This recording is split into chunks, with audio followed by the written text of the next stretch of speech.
Ciao a tutti, sono Corinne e oggi cucinerò per voi la pasta con crema di peperoni. Vi ricordo che se volete supportarmi basta iscrivervi al mio canale, per me è troppo importante, lasciare un like se il video vi è piaciuto e seguirmi anche sugli altri social Facebook e Instagram.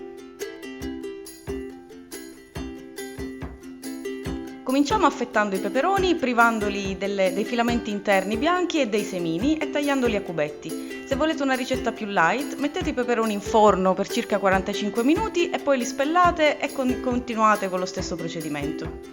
Dopo averli tagliati a cubetti, aglio, olio e peperoncino e andiamo in padella.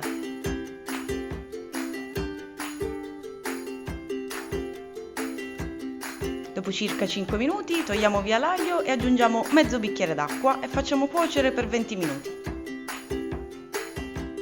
Sale, ovviamente. Quando è tutto pronto, trasferiamo in un bicchiere del mixer, aggiungiamo il basilico, le mandorle e la ricotta e si mixa. Questo è il risultato, questa cremina di questo colore troppo simpatico. Trasferiamo in padella e possiamo già mettere l'acqua per la pasta.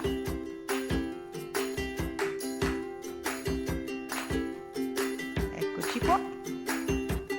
Buttiamo le castellane, che è la pasta preferita di Marco. Io qui stavo per dimenticare di tenermi un po' di condimento da parte per fare delle bruschettine buonissime la sera.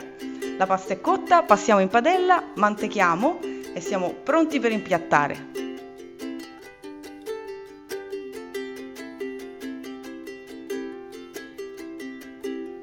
Eccoci qua, tutta cremosa e coloratissima, un po' di parmigiano che sta sempre bene, fogliolina di basilico e buon appetito!